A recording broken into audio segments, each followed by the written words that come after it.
Hey, before questions, I got to give a shout out to my wife, Jemmy. It is her 21st birthday. An amazing coach's wife of 19 years. So, honey, I know you'll listen to this and critique everything I say, everything I do, but I love you. And with that, Corbin Smith. Hey, Brian, you've now had 3.5 games where Chris Carson's been out. There's been plenty of debate about the overall value of the running back position in a modern NFL offense, but it's been very clear that you guys have missed him substantially out there. Where do you stand as far as how important it is to have a top five, top 10 back of Carson's caliber on offense? And what have you seen from defenses as far as how they're playing you differently without him out there? Well, Corbin, that's a really good question. I think I've never underestimated the value of not only one good running back, but multiple good running backs. All the great teams that I've ever been a part of, going back to the Jets and LaDainian Tomlinson, Sean Green, Thomas Jones, Leon Washington, you can't have enough of them. And, you know, we're a little thin at that spot right now, but a player like Chris, a player like Carlos, talk about Chris. Chris can impact the game in so many ways. You know, he can beat you running the football. He can beat you catching the football. He's excellent in pass protection. Carlos, you know, he's been there, a dynamic, one-cut, really decisive runner. Another guy that can really help you in the passing game. Doing it a little bit by committee right now. That makes it hard. I think, you know, teams are trying to just, you know, test us with pressures. When you have new backs, they want to throw a bunch of stuff at you because ultimately your backs are going to get caught in one-on-one pass protection when they're bringing a lot of pressure. And I think our guys have held up. They've really grown and gotten better. Travis Homer does a magnificent job of that. DJ's gotten a lot better. It's a tough spot to be in when you're a running back and they're bringing a lot of blitzes because they're big, powerful guys running at you, and they're good athletes. And normally those guys get stuck, Corbin, in space, different than offensive linemen that are working in close quarters. They're out there in space, and there's kind of what we call two-way goes. They can go inside, they can go outside, and then they can choose speed to power. So I don't underestimate or undervalue running backs at all.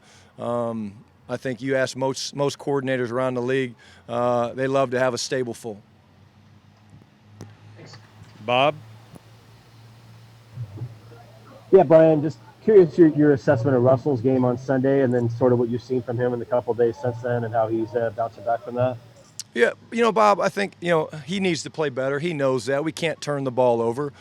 We started the game off really fast, you know, moved the ball right down the field in the opening drive. Played really good on third down. You know, he really did. He played really good on third down. I think we were over 50%.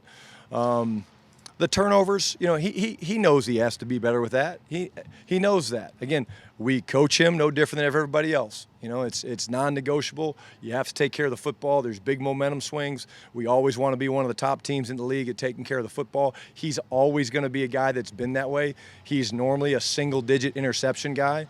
And he understands that. In terms of his attitude, he's in a great spot, working hard. This is a unique week, Bob, as you can imagine, short week. Getting ready to play an opponent that we know pretty well. I think they've played 2 games since we last played them on the night game out in Arizona. But for all of us, it's just another great opportunity. You know, sometimes these short weeks when you come off of a game the way we coached and performed, not up to our standard, it's a new opportunity, a great opportunity that we're excited about. Jen? DK is still one of the leading receivers in the league, but he's had a couple of quiet weeks. He had a quiet one against Arizona. Is there any need to get him going at this point, or is it just take whatever the defense is going to give you? Well, we always want to get DK the ball. You look at DK and he gets the ball early against San Francisco. He goes on to have a monster game. You know, he's always in the plans. He's always a guy we're trying to scheme things up for. The ball doesn't always go where it's supposed to go for different reasons. But, yes, we are better when DK gets the football. He's shown what he can do, whether you throw it long, whether you throw it short, whether you just get him the ball in space. He's very, very dangerous. I think one area that DK can grow is when he is having those quiet games to continue to work and communicate and, okay, hey, how can I solve this problem? Hey, what do you see in DK? And that's all part of growing up and continuing to mature. But he's a dynamic player that, believe me, we're always trying to get him the ball. Joe Fan? Ron, have you guys had a hard time getting things on schedule the last couple of weeks?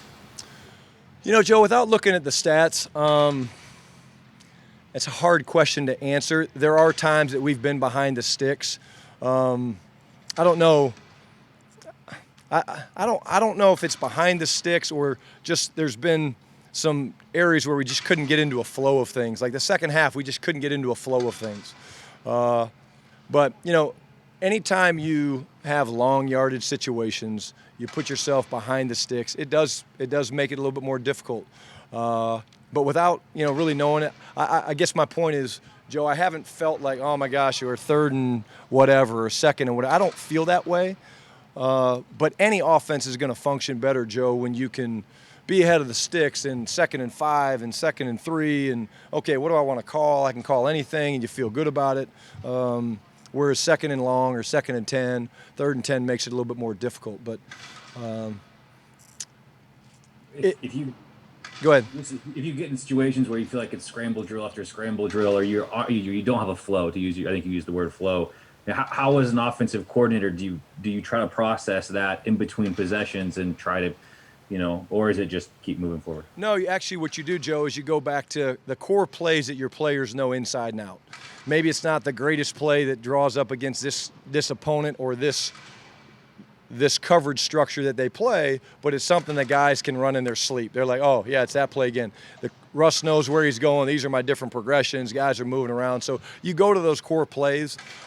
Some of those are in your 2-minute type package plays that you'll see, plays you run each and every week, and the guys know them inside and out. I think that helps calm everybody down. Like, okay, that's a play we know. You have some success with it, and then you come through it. You always do. You always come through it. There's going to be ebbs and flows in any game, but that's the way we try to do it. Cool. Thanks, Brian. Tim. Hey, Brian. It feels kind of like since the second half of that and overtime of the Arizona game, the pressures have kind of been dialed up, and I know they brought some unique types of pressures to you guys. What have you seen over these last 4 games is how you guys have handled them, and how maybe unique are some of the pressures you guys have seen during that stretch? Each team, Tim, has been very different.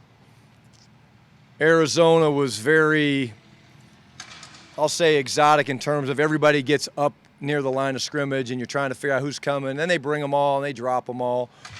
Buffalo is a little bit different. They were going to show a safety down and bring one from other side. Everybody's got their own flavor of pressure packages that they want to show. And what happens, it's a little bit like how offenses, Tim, you copy somebody's play, you see a play, and you're like, that's really cool. We're going to try to put that in. People see a blitz, and they're like, that's pretty cool. They got a free runner on the quarterback. Let's take a look at that one. So you do see some teams repeating things that maybe we haven't handled really, really well. But it ultimately comes down to the protection unit just working together, making the calls, communicating things really well. And that's where we've been up and down. We've been up and down. There's been some really good execution. There's been some execution that hasn't been as clean. There's been some situations where I haven't really been in the right type of protection call to help us execute. And so that's where you're seeing the inconsistency, and we need to be more consistent versus those pressure looks. And we'll get plenty of chances this Thursday night to do it. Michael Sean. Hey, Shotty, what is Vance Joseph and Patrick Peterson doing differently on DK than everyone else? There really isn't much that they're doing, Mike. When you look at them, Patrick matches him wherever he goes. They run their deal. He didn't get stuck on DK all the time. He didn't always travel into the slot and things on DK. A couple of the big plays that Tyler hit, were on Patrick outside. So they really play their defense. Most teams play their defense and they want to try to put their corner on them. And when you get a great matchup with a guy, we just have to continue to know that DK is a guy that's a special player. And try to get him the ball, try to get him involved early. He's a guy that feeds off that. You guys, I saw it. I mentioned earlier. You saw that in the San Francisco game. He catches a little 10-yard in route, and all of a sudden he's running back across the field and getting down the sideline. So there hasn't been anything that's like, oh, they're rolling everybody to him. It's a lot of them playing their coverages and him and Patrick playing one-on-one football. Jackie. Hey, Shadi. First off, happy birthday to your wife. That's exciting. Thank you. I appreciate that.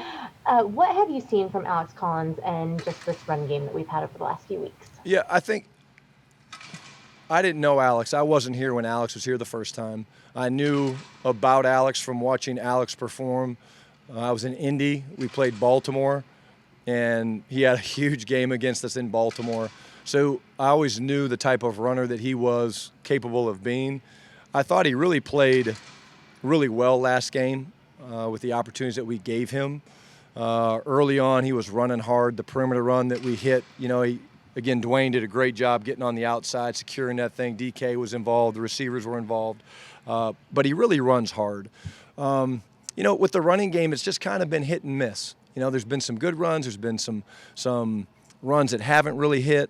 And quite honestly, we want to make sure the running game's going. I've never stood up here and said we're going to throw the ball all over the yard. We think balance is important, and Alex can certainly help us do that.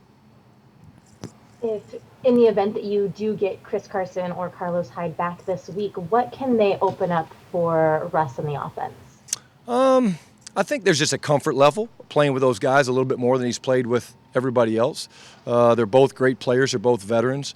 But, in this league, nobody feels sorry for anybody. Whoever you got to play with, you got to play with. It's like you're looking at injury reports all around the league. Everybody's dealing with injuries right now. And I told the guys this, on Monday, quick turnaround. I said, hey, look, we didn't coach. We didn't perform as well as we could have played, but nobody cares. Nobody feels sorry for us that we had a bad game and didn't put up 35 points and do all those things. You got to, roll your sleeves up and get back to work. So it's part of the game.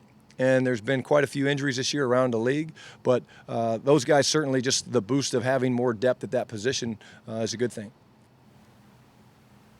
Curtis? Yeah, Brian, with Russell, part of his brilliance is making those plays on the margins that are so close between being great or terrible. Right, you're right. When he starts to cross that a little bit more frequently, like with some of the interceptions and such here the last few weeks, how do you dial that back to where you don't neuter the whole aspect, but kind of keep it back where you need it to be?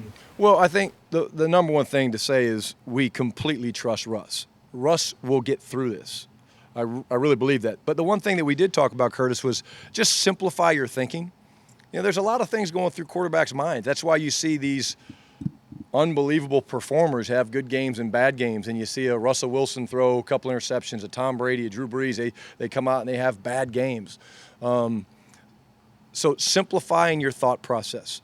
Simplifying your thought process of your progression, simplifying your thought process of, okay, if this happens and I go to break and there's a chance for me to go run and make a bunch of yards, do that. Don't try to throw a ball back across the field and find this. So I think that's been the number one thing. There's a lot of things that those guys have to deal with. So if you can simplify your thought process, what happens is you play faster, but really, Curtis, you play more decisive. And what you see these guys, boom, balls coming out of their hand fast because they're not trying to process everything. Well, if I go over here and I start there and they take that away, then maybe I can flip back over here. The game moves too fast sometimes, especially when you're playing teams that have good pass rushes and bring a lot of blitzes. So simplifying the thinking has been the one thing that we've talked about this week. And last one for Shotty, Greg Bell. Hello, Brian. Hi, Greg. You haven't seen this. Nobody in Seattle's seen this from Wilson since 2012. I think it's the last time he's had multiple interceptions in consecutive games. What have you noticed about him? I think I asked you this similarly last week. On the plane home this week, what's his body language? What have you noticed about him? Motivated, anxious to get back out and compete. Nonstop worker, wanting to be coached hard, wanting to be told, hey, this has to get corrected, this has to get corrected. All those things that you would expect from an unbelievable champion, an unbelievable competitor. He's all those things, Greg. Again, we can't turn the football over. We know that. Go back to Buffalo. I took the first one. Bad call. 4th and 1. He's got to throw the ball somewhere. The 3rd and 25, he can't do that. There's really, when you deal with turnovers and interceptions, really, for the most part, There's bad decisions and there's bad throws. And everybody has bad throws. Oh, I sailed it, right? So you miss your receiver, guy gets caught. The bad decision ones where you force a ball or you throw a ball into a spot that's really not open, those are the ones you have to get rid of. And that's what's been a little bit uncharacteristic for him, like in the last game against the Rams, him throwing the ball. You just don't see him do that. So you don't worry about it because you address it, you talk about it, and he's the first one to be like, yeah, I know. I overthought that. He flashed, I thought I had him, and so I did it. So it's getting back to knowing when you make good decisions, as talented as a thrower he is, when you're making good decisions, you're not going to turn the ball over. That's why he's always had those numbers, because he's a brilliant passer, and when you're making good decisions and you're keeping a simple thought process, the ball's out of your hand and you don't put the ball in harm's way.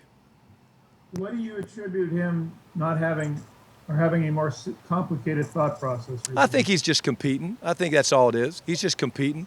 We're in that game. We get sudden change. The interception to Greg Olsen, I give Williams a bunch of credit. He squatted on it. I mean, you're asking the quarterback to throw an out route, and he sees a tight end. The tight end spraying for leverage. He took a shot. He took a chance, and he squatted on it. But you can't ask Russ to take a hitch and throw it later. Is he responsible for the ball? Yes, he is. That's his responsibility to determine whether he thinks Greg's open or not. But those type of plays happen. That wasn't a bad decision. That was a great play by a defender that squatted on a route, anticipated something, made a diving catch, and those things sometimes happen in football, playing this position. All right, I'm hogging this, but one more. How does your play calling change without Chris Carson? I don't really the guys that are in the game, you really just try to trust the guys that are in the game, Greg. I mean, you really don't sit there and say, hey, who's up at tight end, who's up at running back, who's up at receiver. You're always going to have your plays to try to get guys the ball. There's certain things that we like to do with Chris that maybe we don't carry in the same game plan with the other guys. Like I'm talking about play concepts that maybe we do with Chris that we haven't done, or that we do with Carlos that we haven't done. And a lot of that's because you've seen those guys. I've got years of experience with Chris now. I've seen Carlos. I've worked with Carlos a little bit longer than, say, a guy like Alex. So it's not that I'm not comfortable calling plays with these other backs. They're doing well. They're playing fine. It's just there's certain concepts that maybe you don't carry into a game because you're like, I like that play, but maybe it doesn't fit this type of runner. And yes, you are hogging the question. So I am. Sorry, everyone. Thank you. They're all nodding their heads. Yeah. Is that it? Time That's for it. one more? We good? Brett, that's it. Honey, happy birthday. I love you.